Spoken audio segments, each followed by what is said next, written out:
It's rare that a series of movies makes it to the seventh installment, and even when it does, they usually don't keep numbering the films. Just look at the countless Frankenstein, James Bond, and Godzilla films to see what I mean. Even Nightmare on Elm Street stopped numbering the movies after Part 4, and so did the Halloween films after Part 5. Yes, the posters and DVD art are numbered, but at the title screen, the numbers have been excluded. Saying Friday the 13th Part 7 seems strange, and almost embarrassing. I feel like saying, really? They're still making them? Well, after Part 6 it seemed the series had been successfully brought back to its feet. Jason was back. There was no more hiding behind fake Jasons and wannabe killers. So what form would the series take now? Some fans have a problem with The New Blood because it's a ripoff of Brian De Palma's Carrie. The protagonist is a young blonde named Tina, played by Lar Park Lincoln, who possesses the power of telekinesis. She visits Crystal Lake to see an abusive shrink, who uses her for his amusement by forcing her to trigger her abilities. The only reason that I'm here is to help you overcome the guilt that you have about your father's death. That's all. That's bullshit!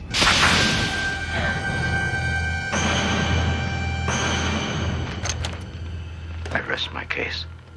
There's a backstory where Tina, as a kid, accidentally uses her powers and ends up killing her father.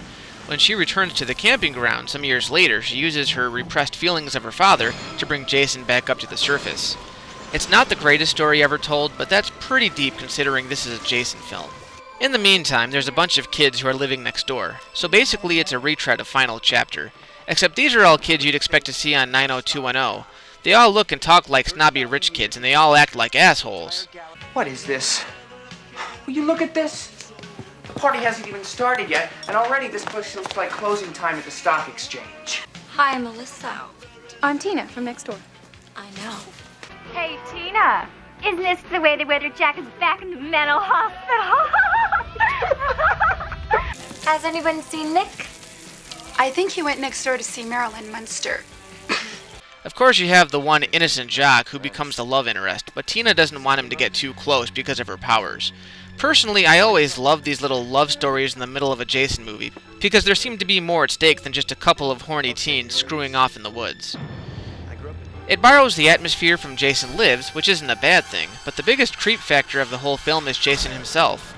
Somehow he managed to bulk up a few £100 because this is by far the biggest we've seen him thus far.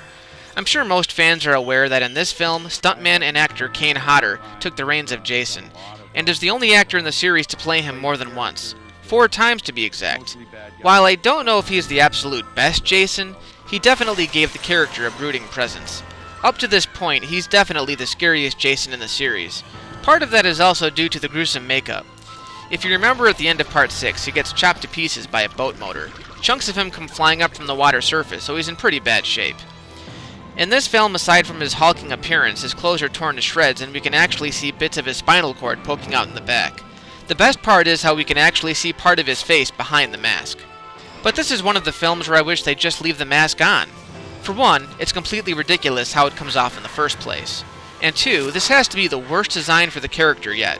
I'm not sure what they were going for, but he in no way resembles the part-human character from past films.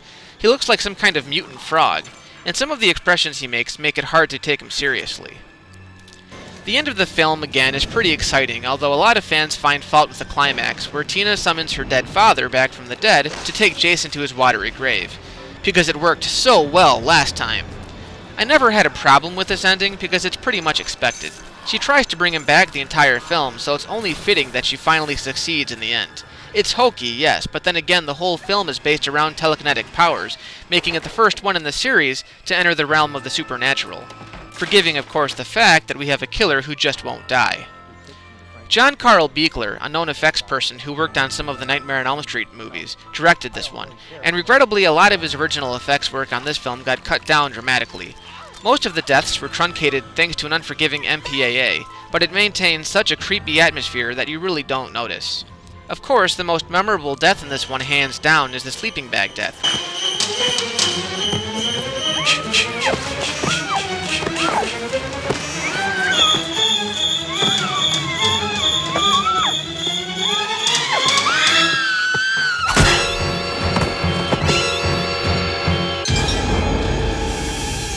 Which would later be parodied in 2002's Jason X.